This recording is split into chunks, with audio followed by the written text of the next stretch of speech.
আমরা অনেক সময় মসুরের ডাল রান্না করতে গেলে মসুরের ডালগুলো সিদ্ধ হয় না, তো অনেক প্রবলেমে পড়ে যায় আর কি। তো আমি আজকে যে প্রসেসে রান্না করব, এই প্রসেসে রান্না করলে দেখবেন একদম ভালো করে সিদ্ধ হয়ে যাবে। তো এখানে প্রায় 1 পটের মতো আমি মসুরের ডাল নিয়েছি। এমনি ঠান্ডা পানি দিয়ে ভিজিয়ে রাখবো, মোটামুটি 10 মিনিটের জন্য ভিজিয়ে রাখবো। তো আপনাদের হাতে সময় কম থাকলে আপনারা 5 মিনিটও রাখতে পারেন। তো আমি যেহেতু হাতে সময় আছে 10 মিনিট পরে ফিরে আসবো। তো এই যে দেখুন 10 মিনিট পরে ফিরে আসছি।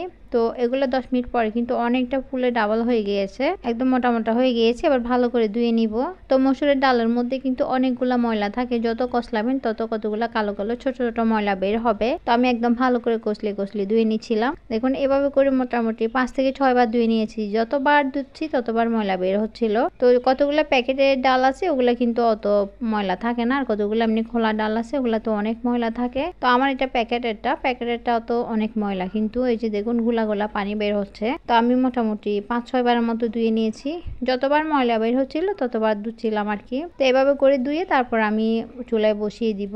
তো আমি অন্য একটা পাতিলে চেঞ্জ করে নিচ্ছি, যেহেতু ওই পাতিলটা ছোট হয়ে গিয়েছে। তো এই পাতিলটাতে আমি ঢেলে দিচ্ছি, সবগুলা ঢেলে দিয়ে তারপর আবার একটু ধুয়ে তারপর এটাতে করে বসিয়ে দিব। তো আপনারা এই প্রসেসে ডাল রান্না করলে কিন্তু ডালটা খেতেও ভালো লাগে। এই গরমের মধ্যে একটু ডাল, একটু ডিম আমলেট কিংবা আলুর ভর্তা হলে কিন্তু খুবই ভালো করে খাওয়া যায়। তো এই যে দেখুন ধোয়া হয়ে গিয়েছে। এবার আমি পরিমাণ মতো পানি দিয়ে এমনি বসিয়ে দিব। তো অনেকে হয়তো অনেকভাবে রান্না করেন, তো আমি এখানে আর কিছু অ্যাড করবো না, জাস্ট পরিমাণ মতো পানি দিয়ে আমি বসিয়ে দিচ্ছি। এটা যখন একদম ফুল সিদ্ধ হয়ে যাবে তখন অন্য অন্য উপকরণ অ্যাড করবো আর কি। তো বসিয়ে দিয়েছি। তো আমি প্রায় 5 থেকে 6 মিনিট পরে ফিরে এসে দেখি এটা মোটামুটি হাফ সিদ্ধ হয়ে গিয়েছে। এরপর যে একটু হলুদ দিয়ে দিচ্ছি। তো মোটামুটি অনেকটা সিদ্ধ হয়ে গিয়েছে, দেখুন আপনারা দেখে বুঝতে পারতেছেন।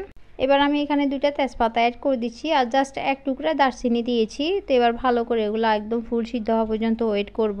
তো যেহেতু অনেকক্ষণ 10 মিনিটের মতো ভিজানো ছিল, তো এগুলো আর বেশিক্ষণ সিদ্ধ হইতে সময় নেবে না আর কি। আর 10 মিনিট চুলায় বসিয়ে রেখেছিলাম, সিদ্ধ হয়ে গিয়েছে। তো মাশাআল্লাহ কালারটা অনেক সুন্দর এসেছে দেখুন। তো এবার আমি কিন্তু একটু বাগার দিয়ে দিব। আপনারা বাগারকে কিভাবে দেন অবশ্যই জানাইতে পারেন। আমি জাস্ট শুধু এখানে পেঁয়াজ আর রসুন দিয়েছি, আর একটা শুকনো মরিচ দিয়েছি। তো দিয়ে দেখুন অ্যাড করে দিয়েছি। তো আমি কাঁচামরিচটা আসলে দিতে ভুলে গিয়েছিলাম, পরে রান্নার পরে মনে হয়েছে।